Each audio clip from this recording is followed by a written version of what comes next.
If you opened a YouTube on promise of freedom, it probably indicates that you need freedom or that you're really caught in something you can't get out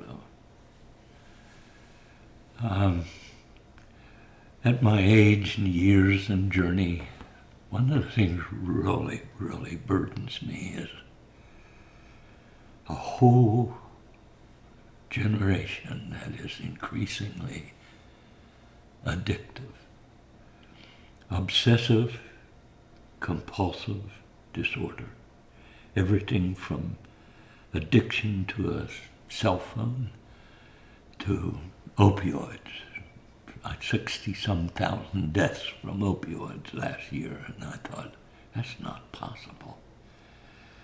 For some strange reason, the Lord has been gracious to me. God, I want to say this without any sense of pride. I want you to hear me say, I have tried to live without addictive behavior. Before I met the Lord, I smoked Camels. and like one of my friends said, I could have eaten tobacco sandwiches, I really was addicted to cigarettes. And I'm not talking about failure, I'm talking about addiction. And the addictiveness, the movement of our whole society in addiction. And so when I labeled this the promise of freedom, I wanted to say something to you that freedom isn't magic. See, when Christ offered freedom, he said, truth would set us free. But what somebody hasn't told us was that truth is a person. The only human being that was totally free was Jesus Christ. He was free to please his Father in a way that no other human being. So now he says, if you will follow me, if you will walk in the steps that I have personally walked, I will lead you out of your own addictions and personally bring you into the freedom that I have been given as the Son of God, Son of Man, because this is God's idea. Christ is God's idea of what a human being should be.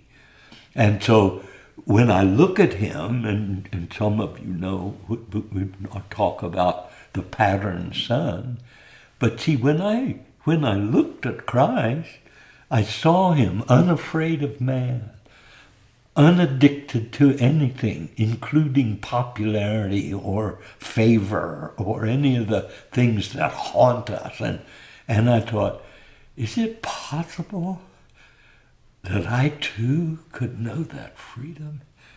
And with great caution, I just wanted to say, I have touched on the promise being real. I've lived in a degree of freedom that I would to God I could give you or share with you or mail you or send it to you some way.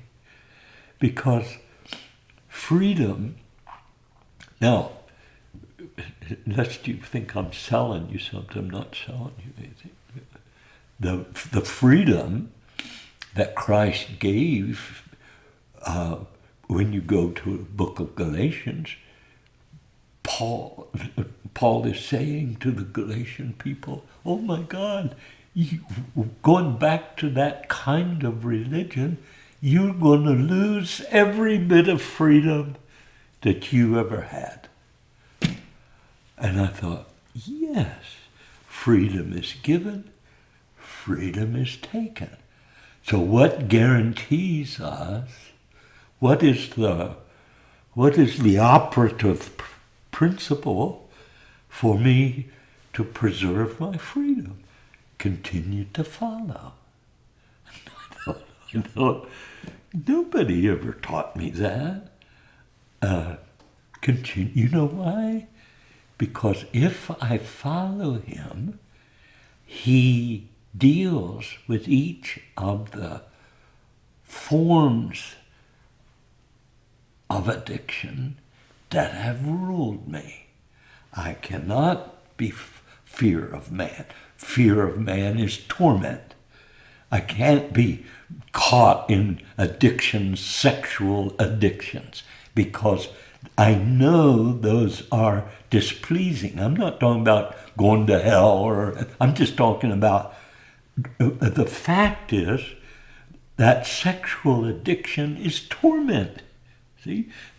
Materialism, religious addiction. I've got a book at home, Religion as Addiction.